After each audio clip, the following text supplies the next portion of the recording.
Yeah. What'd you get on the math part? 430. What did you think you needed?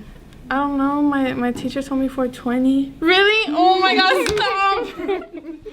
Really? Yes, you did it. I'm so sorry. You did it. It's a big weight lifted off your shoulder. It's been happening all day. I'm graduating.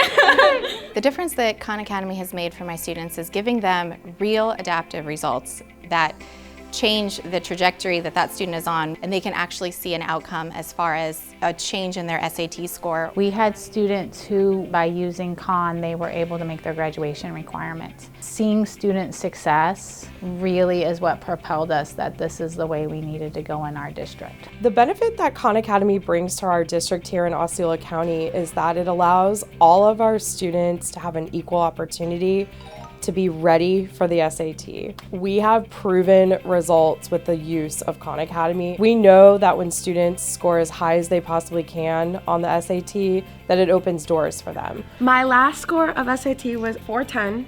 And that was like one question, but like behind from passing the test. And now I got a 430.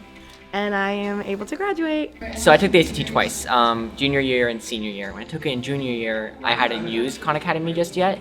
And in senior year when I took it again, I actually was using Khan Academy over the summer. My points increased by about 120, 130. The students who have done really well with Khan Academy are our emerging bilingual students. When they're trying to get this concordance score on an SAT or ACT, I see them jump so far. Since English is not my first language, it actually helped me how to learn the language, how to read and write. For example, questions with semicolons, I know how to do them because of Khan Academy. So I think that was a lot of buy-in as far as from the student side with using Khan Academy, because they were seeing like, oh, it's right, or oh, it works. Well, te tengo unas noticias que contar. ¿Qué pasó? Habla, me asustas. Me voy a graduar. ¿Pasaste? Yeah. Khan Academy is a guaranteed way to increase student achievement as relates to SAT. Everything I practiced on Khan was on the test. Thank you, Khan Academy, you guys, for providing the tools that I needed to pass. I really appreciate you guys. Super, super happy.